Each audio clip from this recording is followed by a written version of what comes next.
mnogih virih, ki se ukvarjajo s Formulo 1, lahko opazimo, da avtorji uporabljajo za ekipo Mercedes pridevnik, da so dominantni. Dominantni seveda v tem smislu, da so premočni, da jih niče ne more blizu, da so njim zmage malo da ne samo po sebi umevne. Podobno bi lahko rekli o Lewisu Hamiltonu. In dodajajo še k temu, da nekaj takega v Formuli 1 sploh še nismo videli. No, tu se ne bi strinjal z njimi. Res! Ekipa Mercedes je v zadnjih 6 letih dosegla 6 naslovov med vozniki in 6 naslovov med konstruktorji. A 6 naslovov med konstruktorji smo videli tudi pri Ferrariju med sezono 1999 in 2004. In če malo pogledamo skozi prste, tudi pri McLarenu od leta 1984 do 1991 so nesli sicer 7 naslovov med vozniki, za majhno pauzo leta 1987, ko je zmagal Nelson Piquet z Williamsom. To se pravi, taka prevladujoča obdobja so bila tudi v preteklosti, a res skupaj zaporedoma ni nihče dobil 6 naslovov med konstruktorji in vozniki. A kar me bolj moti, je ta definicija dominantnosti. Namreč, kakšna je tista ekipa, ki je dominantna? Kateri vozniki so imeli tako enkratne sezone, da so bili dominantni? Poglejmo si nekaj primerov iz preteklosti, ker sem zbral za vsako desetletje primer, ko je bil res bolid in voznik dominanten, in drugi primer z istega desetletja, kjer jim ta zadeva ni uspela, čeprav so imeli na papirju vse možnosti. Izbral sem tudi take primere, kjer niso bili zmeraj isti parametri uporabljeni, tako da ne bomo mogli reči, da pač sem rabil ista merila skozi celoten čas, ampak sem skušal stvari pokazati z drugih zornih kotov. In začnimo s 50 leti. Namreč leta 1952, ko se je pravilnik spremenil, so pri Ferrariju pokazali tisti znani bolid Ferrari 500 F2.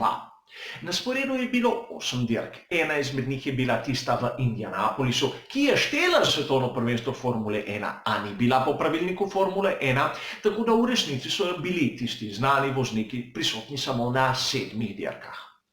No, prvo dirko je zmagal Taruffi. Nato je bila tista znana v Indianapolisu, nato se je karavani pridružil Ascari. Zmagal je preostalih 6 dirk. To se pravi, od 8 dirk so 7 zmagali pri Ferrariju, na vseh 7, na kateri so nastopili. In tudi Ascari s 6 zmagami je bil daleč najbolj uspešen voznik med vsemi. Nasproten primer leta 1958, ekipa Wanwall, kjer je Stirling Moss imel 4 zmage, njegov moštveni kolega Tony Brooks 3, a zmagal je Mike Hawthorn s Ferrarija, kateri imel samo 1 zmago in na koncu po odbitkih 1 točko prednosti pred prav Stirlingom Mossom. Vidimo, da tudi najmočnejši bolid vsake toliko ni dovolj za doseči naslov svetovnega prvaka. Kot opomba pri Wanwallu so seveda dosegli zmago med konstruktorji. Pa pojdimo desetletje naprej. Leta 1963 je Jim Clark zmagal 7 od 10 dirk, katere so bile takrat na razporedu. Na koncu po odbitku je imel 54 točk, 6 zmag krat 9 točk. V resnici je dosegel 73 točk s tistimi, ki so mu jih odbili. Njegov prvi zasledovalec, Graham Hill, jih je imel 29. Mislim, da tu ni dvoma, kako dominanten je bil Jim Clark v sezoni 63. A tudi on je imel slabe dneve, tudi on je imel slabše sezone. Poglejmo tisto leta 1967.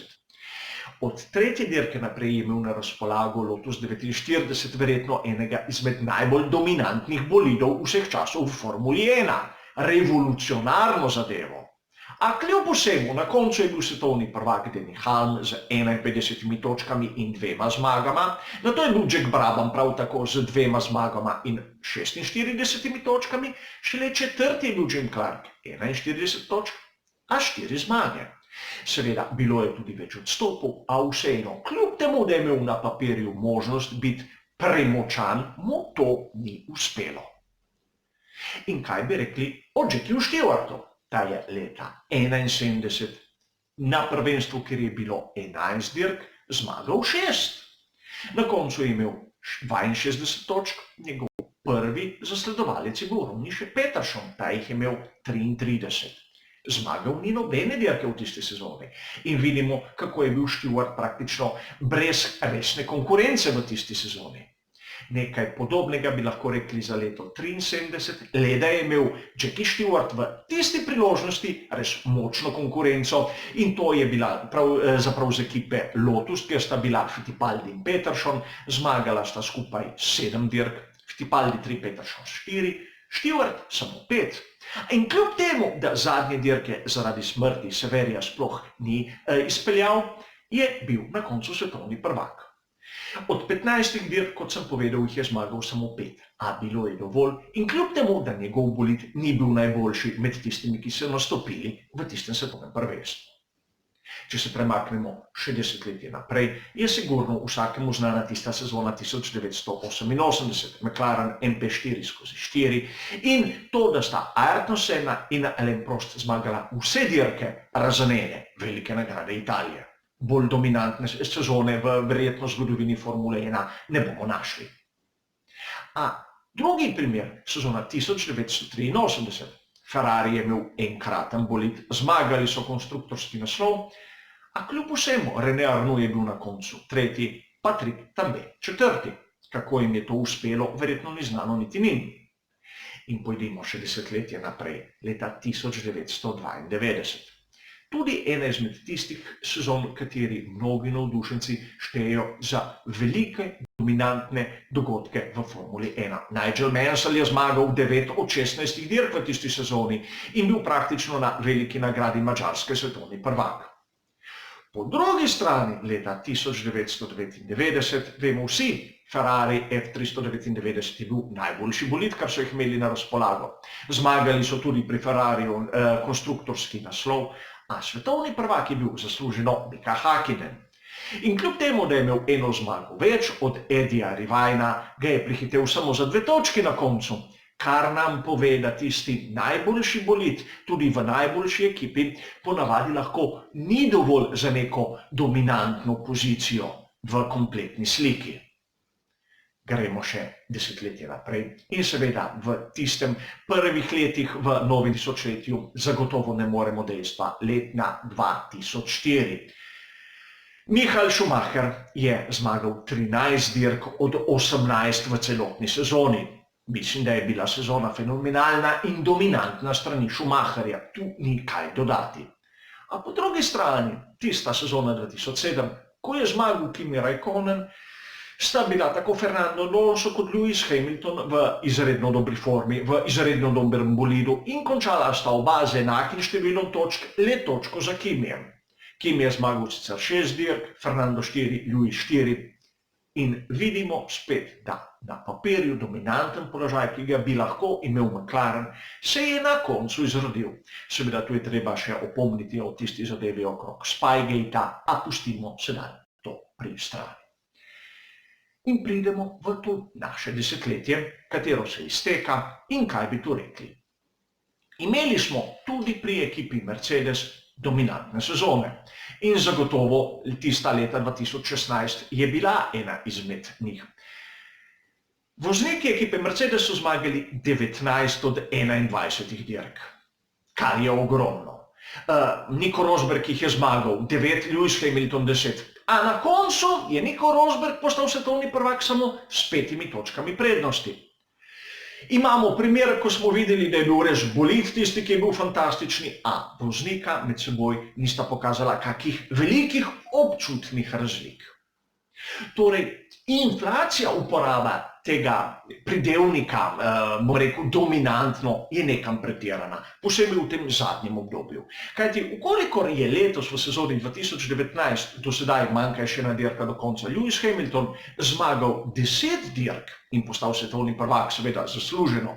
No, 10 dirk od 21 in če je Nigel Mansell jih zmagal 9 od 16, če je letos situacija dominantna, kaj je bila tista leta 92? In kje je tistih 6 zmag na 8 dirkah Ascarija leta 52? Rabiti moramo primerljive zadeve. In res, Lewis Hamilton je dobro dirkal, sezona je bila dobra, a še zdaleč, da bi bila dominantna. Verjetno mnogi avtorji želijo lepih naslovov, želijo takih bolj lepo zvenečih terminov in zato uporabljajo zadeve, ki so malce skregane z realnostjo. kaj zame, meni osebno, pomeni biti dominanten. Dominanten je tisti voznik, ki doseže Grand Slam, oziroma Grand Slam, odvisno katerega jezik uporabljamo v Formuli 1. To je na dirki, da doseže pole position, najhitrejši krog, zmago in da vodi dirko od začetka do konca. In to je ena lestvica, katera dobi zelo malo številk vsako leto. Pogledamo Jim Clark, že omenjeni Jim Clark, jih ima 8, največ v zgodovini Formule 1. Ascari, Schumacher in Hamilton jih imajo po 5. In če to nam ne pove, kaj pomeni biti dominanten voznik, bom povedal spet primer z tistega 63. leta, ko je bil Jim Clark res dominanten. Velika nagrada Belgije. Pred drugim, ki je bil British McLaren, je imel Jim Clark na koncu, ko je zmagal to dirko, 4 minute in 54 sekund prednosti. Vsi ostali so bili za njim za krog in več. In krog v Belgiji je bil takrat dolg 14 km in 100 metrov. To je dominacija na dirki, to je premoč, to je tisto prevladovanje in ne tisto, kar pogosto vidimo danes in čeprav ga mnogi samo zaradi tega, da izgleda bolj učeno, tako imenujejo. Hvala za vašo pozornost, ter nasvidenje.